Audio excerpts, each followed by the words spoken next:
Expanded script. On the evening of October 15th, 2020, Michael Stroud vanished without a trace. A 34-year-old accountant, Michael was last seen leaving his office in downtown Seattle. His coworkers noted nothing unusual about his demeanor that day. Michael had worked late, as he often did, preparing for a looming project deadline. He was known for his dedication and attention to detail, traits that made him a valued employee. However, on that night, everything changed. The timeline began to unfold when Michael's wife, Laura, reported him missing the next day. Alarm bells rang when she mentioned that he had not returned home and had not answered his phone. Michael and Laura had been married for 6 years, and they shared a close bond. Concerned and increasingly frantic, she contacted local authorities around 9 a.m. on October 16. Police took her report seriously and initiated an immediate investigation. Detectives began by interviewing Michael's colleagues and friends. They sought to piece together his final hours. No one had seen him after he left the office. The surveillance footage from the office building showed him exiting at 8:30 p.m. He appeared calm and collected, walking towards a nearby parking garage. What was he thinking at that moment? Did he have any intention of returning? As the investigation progressed, the search intensified. Investigators combed through the area, including the garage where Michael's car was still parked, untouched. They found nothing that could explain his disappearance. Each passing hour deepened the mystery and raised the stakes for Laura and the authorities. In the days following Michael's disappearance, law enforcement began to explore Michael's background. Friends described him as reliable and diligent, yet a deeper dive into his life revealed that he had been under immense stress at work. His performance had recently slipped, a concern echoed by his supervisor. Reports indicated he seemed overwhelmed, struggling to cope with the expectations placed upon him. Laura shared that Michael had started acting differently in the months leading up to his disappearance. He was becoming more withdrawn. Late-night work sessions became increasingly frequent, often filled with anxiety over looming deadlines. Had the pressures of his job taken such a toll on him that he felt there was no option but to escape? Or was something darker at play? As investigators analyzed his phone records, they discovered unusual activity. Michael had been researching ways to escape debt, skimming through articles about starting anew in different cities. This troubling information raised even more questions. Was he contemplating running away to avoid financial responsibilities? Or was there something worse lurking beneath the surface?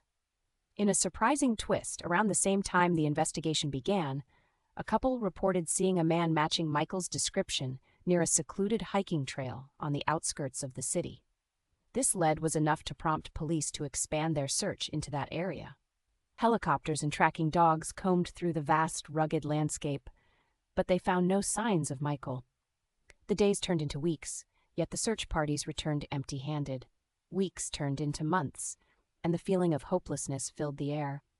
Laura organized search parties, relentlessly handing out flyers and seeking any information that might bring her husband home. Each lead that emerged quickly faded, leaving the community rattled, and the case a haunting reminder of the unknown.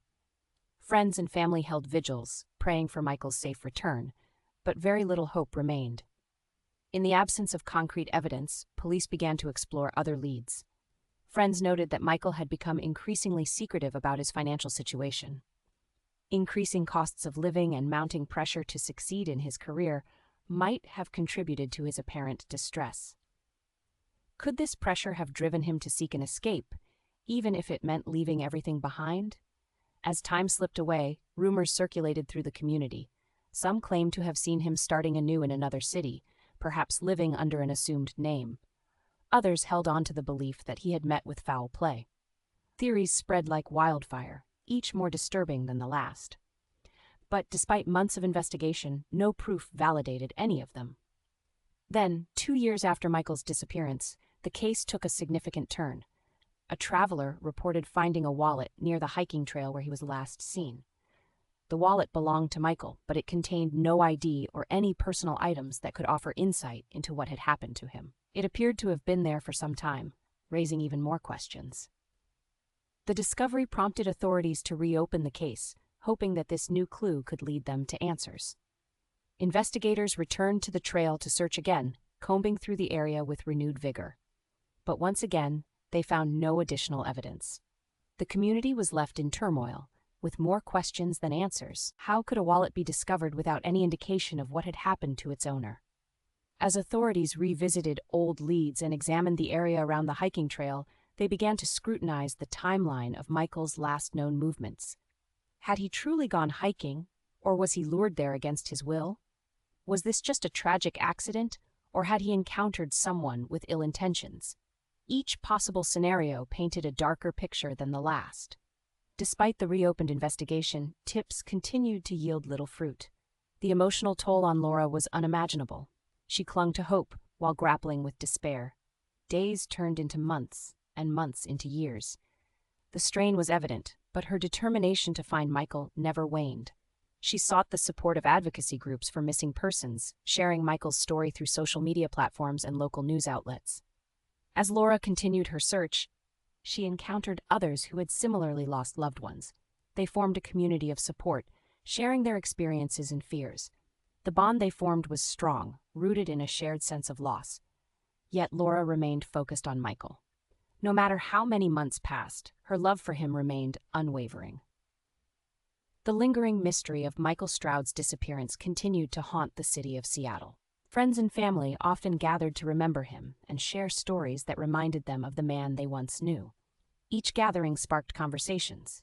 Each memory brought more questions. What truly happened to Michael Stroud on that fateful night? Did he choose to vanish, or was there something more sinister at play? As the investigation into Michael's case ground on, new leads would sometimes surface. Several tips came in from people who claimed to have seen a man resembling Michael in various nearby cities. Some thought they recognized him in photographs. Yet each lead fell flat as investigators worked to verify these sightings. But one thing remained clear: the mystery surrounding his disappearance was far from solved. The implications of Michael's case reached far beyond his immediate family. His story echoed within the community, a painful reminder of the fragility of life, the weight of unanswered questions, and the desperate search for closure. Even with the passage of time, hope still flickered in the hearts of those who loved him. In their eyes, Michael remained alive, somewhere out there, waiting to be found, waiting for the day his story would be complete. As new leads continued to surface, the search remained ongoing.